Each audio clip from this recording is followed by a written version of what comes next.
first man to hit his box will be Thomas Scheckter because he's near pit in. And that means we'll send it to Brienne Pettigo. Marty Thomas is just pulling in as we speak. Fuel and tires are expected to be the only additions to this car. Oh my God! Someone was just hit. Marty Roth. Marty Roth just ran into Simon Morley, the crew chief of Thomas Scheckter. But he actually hit the crew chief for Thomas Schecter's car, Simon Morley. So now they will continue the work, and we'll get an update as soon as we can on Simon's condition. They're trying to get Roth's car out of the way. This is, oh, no, and then a slug on the helmet. That won't go over well with race officials. Coming down to the very bumpy turn 4, and we see a great battle at the front. But watch what happens here. Everybody goes for that same piece of real estate as we talk about. And then number 26, Carlos Munoz, into the back of Graham Rahal. The 12 of Oriol Servia, 41, Jack Hawksworth, and everybody else has nowhere to go. From that great battle up front to the collision. I think it was Castroneves. Yeah, but that didn't do what we're looking at. Right. And Rahal.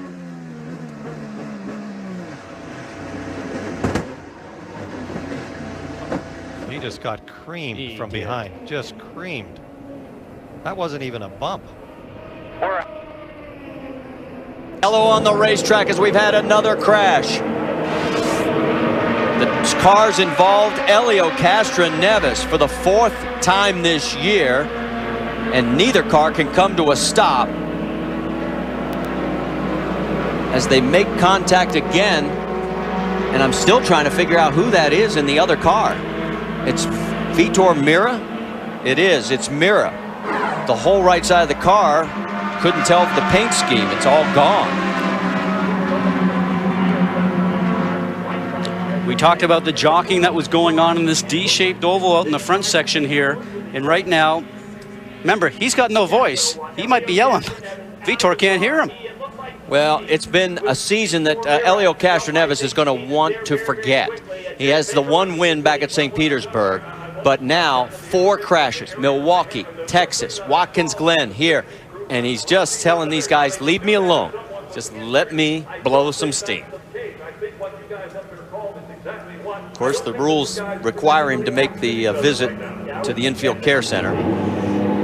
The captain, Roger Penske, looks on. Tim Cindric.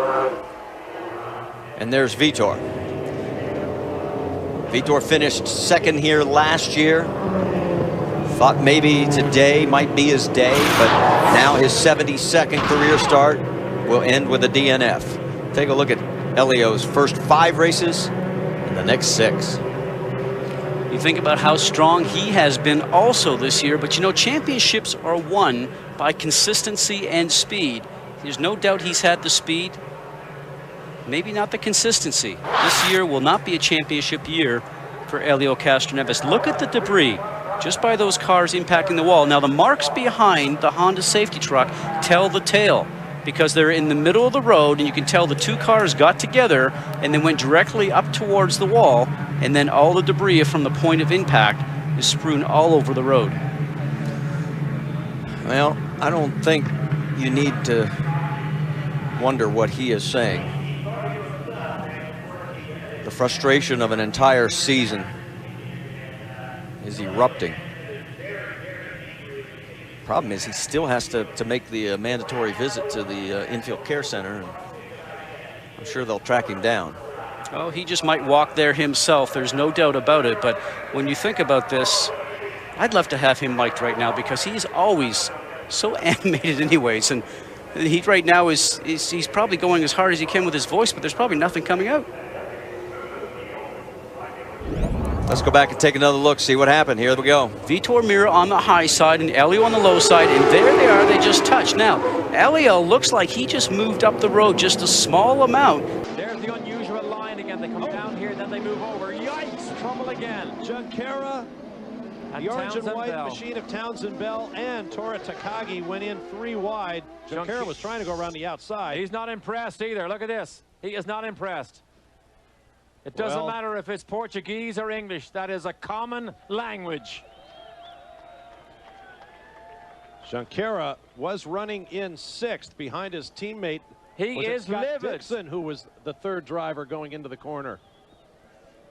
We'll have to wait for a replay. Well, now Junqueira, who was the 2nd quick man in. Oh, he is hot. He is hot. Obviously, Townsend Bell's car, the engine is dead. He wants to be pushed away. Junqueira has not had a good race. He's been kept his helmet on. He's pretty much not been a factor. Here's another look. Bell was going around the outside of Michel Jourdain. That was the 3rd driver involved. And Junqueira tried to go 3 wide around the outside. 3 into that one won't go.